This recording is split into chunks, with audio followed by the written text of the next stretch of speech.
Olá, pessoal. Aqui é o Pastor Neto, mais uma vez com vocês para a meditação de um texto que se encontra no livro de Michelet. Michelet significa provérbios. Então, em Provérbios, capítulo de número 30, o versículo de número 24 ao versículo de número 28. Eu farei a leitura em hebraico e depois vou traduzir e fazer um comentário a respeito desta passagem bíblica. Provérbios, capítulo de número 30, versículo de número 24 a 28. Todos preparados? Vamos lá então. Arba ketane haretis vehemaho hamim mehukamim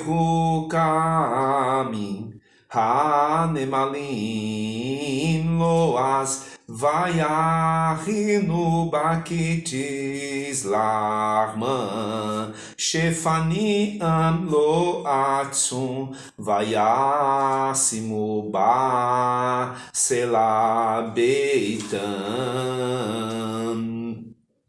meler en la arbe vayetze hotzetsis kolo Semamiti beyadin tetafeshi veri berrelei meler. Muito bem, estes versículos os quais acabei de ler com vocês, está em Provérbios capítulo 30, né? Como eu já disse, Michelet significa Provérbios, capítulo 30 é o verso 24 ao 28. Eu fiz a leitura em hebraico, agora farei a leitura em português. Diz assim: estas 4 coisas são das mais pequenas da terra, mas sábias, bem providas de sabedoria. As formigas são um povo impotente, todavia no verão preparam a sua comida. Os coelhos são um povo débil e contudo fazem a sua casa nas rochas. Os gafanhotos não têm rei e contudo todos saem e em bando se repartem. A aranha que se apanha com as mãos e está nos passos dos reis. Muito bem, queridos. Esta passagem bíblica vai nos falar de 4 animais pequenininhos, como o provérbio fala, katanim. Katanim significa pequenos. E esses animais têm grandes coisas para nos ensinar. Com eles aprendemos diversas lições. O primeiro animal que vai falar aqui no texto são as formigas, que são um povo impotente, todavia no verão preparam a sua comida. A expressão formigas no plural em hebraico é ha-nemalim. Então queremos falar nesse primeiro ponto sobre o que as formigas têm para nos ensinar, sendo ela um povo impotente, um povo fraco, porém com grandes coisas ela tem para transmitir para nós. O primeiro ponto que eu quero tratar com vocês aqui sobre as nemalim, as formigas, é sobre o provisionamento. Nós temos 4 estações no ano, bem sabemos disso, primavera, outono, verão e inverno. E as formigas, elas costumam trabalhar na estação do verão com toda a força. Por isso nós encontramos no verão, nas casas, bastante formigas, pois elas estão à procura de alimento. Então, a primeira lição que a formiga vem me ensinar é o provisionamento. elas não esperam o inverno chegar. Elas não esperam esse período de frio, no qual é muito mais difícil de trabalhar, mas elas se antecipam no verão para provisionar o seu alimento no inverno. Outro ponto que eu quero estudar a respeito das formigas, já que são 4 animais que nós vamos estudar aqui, que são as formigas, os coelhos, gafanhoto e a aranha, mas ainda no ponto da formiga é que elas se esforçam no preparo do alimento durante esse período de verão. Elas se preparam de uma forma maravilhosa. Isso requer dela um esforço. Então, a segunda lição que a formiga me ensina é o esforçar, pois bem sabemos que 95% daquilo que nós conseguimos adquirir vem pelo esforço, pela transpiração. Da mesma forma que Deus falou ali para o homem que ele ganharia do suor do seu rosto, as formigas nos ensinam isso muito bem, pois elas no verão elas se preparam de uma forma maravilhosa para garantir a alimentação no inverno. Então isso requer delas um grande esforço. Então a formiga ela me ensina que eu devo me esforçar o máximo possível, porque é muito mais transpiração para adquirirmos do que inspiração. 95% transpiração, 5% de inspiração. Um outro ponto que a formiga vem me ensinar é sobre a diligência.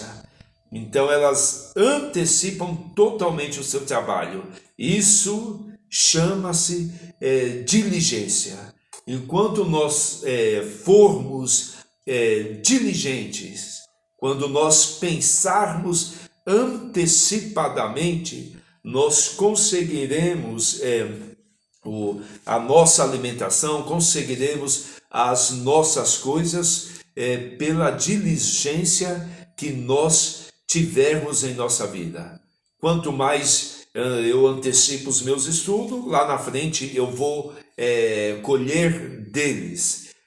Quanto mais eu antecipo uma situação, uma dificuldade, eu estarei mais preparado para o que virá no futuro. Então a formiga ela me ensina a diligência.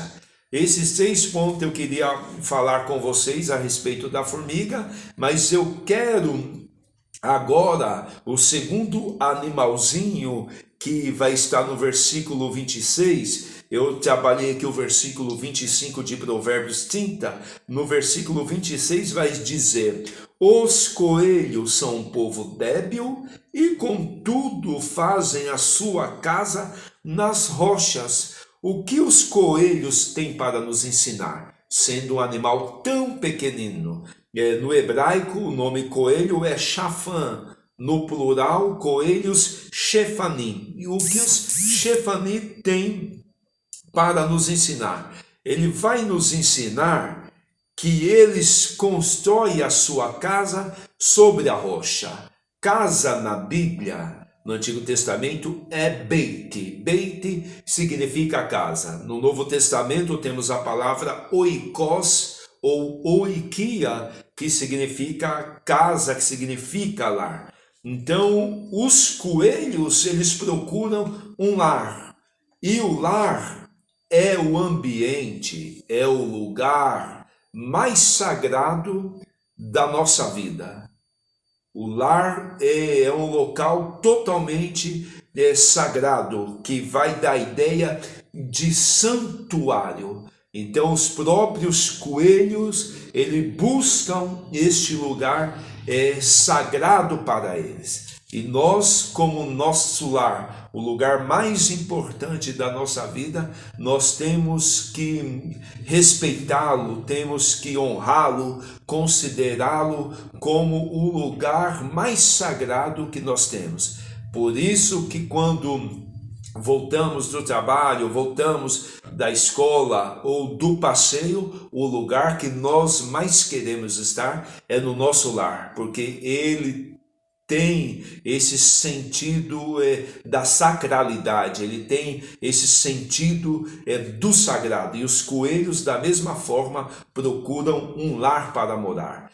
E a Bíblia está dizendo que eles vão até as rochas, porque rocha na Bíblia significa lugar forte, lugar de fortificação, um lugar de segurança. E a rocha nós sabemos que é uma analogia ou uma tipologia do nosso Senhor e Salvador Jesus Cristo. Da mesma forma que os chefanim vão até a rocha e lá eles vão encontrar abrigo, vão encontrar segurança, quando eu vou até a rocha, que é Cristo Jesus, eu também vou atrás de abrigo, eu vou atrás de uma segurança. Mas o interessante também aí dos coelhos é que eles cavam a sua casa na rocha, ou seja, um local aonde eles vão morar. E as suas garras, pelas suas patinhas, é com aquelas garras que eles vão conseguir cavar sobre a rocha. E o que significa esse cavar sobre a rocha? Que eles são perseverantes, pois não é instrumento de ferro, não é um instrumento de tecnológico, porém eles estão ali com as suas garrinhas buscando construir uma casa sobre a rocha. E vai falar do que? Da perseverança. A Bíblia também vai dizer sobre duas pessoas, um que construiu a sua casa sobre a rocha e outro que construiu a sua casa sobre a areia. Aquele que construiu sobre a areia foi muito fácil construir. Aquele que construiu sobre a rocha demorou, porque a rocha é um lugar duro, não é um lugar mole. E conforme os coelhos vão construindo ali, eles demoram um determinado tempo para construir. E é da mesma forma, para mim construir a minha vida espiritual, ela demora-se um tempo. Não é do dia para a noite que eu vou construir uma casa sólida, uma casa firme. Então os coelhos vai me ensinar a ser perseverante. Ele vai me ensinar que não devemos desistir na primeira aprovação, porque uma casa que é construída na areia, vem a chuva, vem o vento e destrói, mas uma casa que é construída sobre a rocha, que demora-se muito mais tempo, pode vir a chuva, pode vir os ventos, mas a rocha continua firme, ela não se abala. Vai falar que nós não devemos desistir. Muito bem, agora falando sobre o outro animalzinho que está no verso de número 27, que são os gafanhotos, que vai dizer, dos gafanhotos não tem rei, e contudo todos saem em bandos, se reparte. Gafanhoto no hebraico é arbe, e arbe significa gafanhotos. O que os gafanhotos vai nos ensinar? Ele vai nos ensinar a ordem, pois um povo, ele só tem ordem quando ele é comandado por uma liderança. É por isso que os gafanhotos vai dizer aqui que eles não têm rei. Contudo, porém, eles têm uma ordem, que eles saem em bandos, e ali quando eles saem em bandos, depois eles vão se repartir em uma quantidade para um lado, quantidade para o outro. Mas o primeiro ponto que os gafanhotos vai nos ensinar é a ordem. Nós devemos ter ordem e decência. Temos que ser um povo ordeiro. E vai dizer que eles voam em grupo, em bando, eles não estão sozinhos.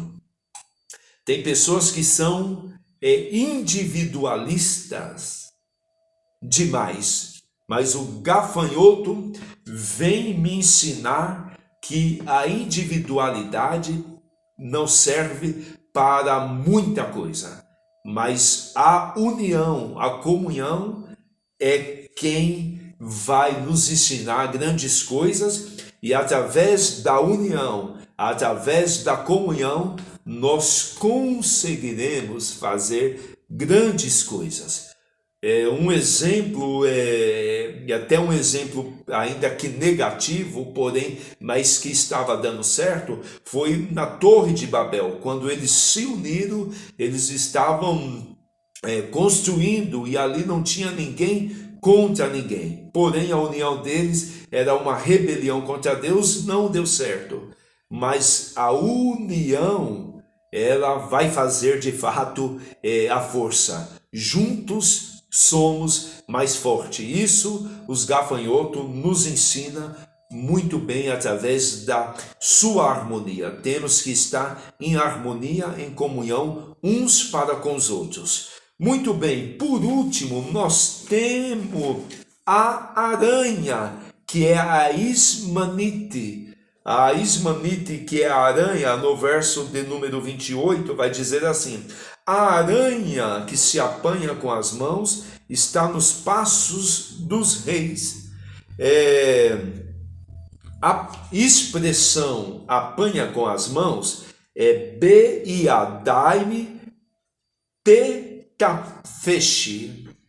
Beiadaime Tetapeshe. Ou seja, um animal pequeno que você pode pegar com as suas mãos, mas elas nos ensinam muitas coisas, porque essa expressão também, Beiadaime Tetapeshe, vai falar dos tentáculos que a aranha tem e o que ela consegue fazer com esses tentáculos, porque ela trabalha com esses tentáculos que nós vamos nominar aqui, ou denominar, de mãos. Com as mãos delas, elas conseguem construir uma teia. Com as mãos dela, elas conseguem capturar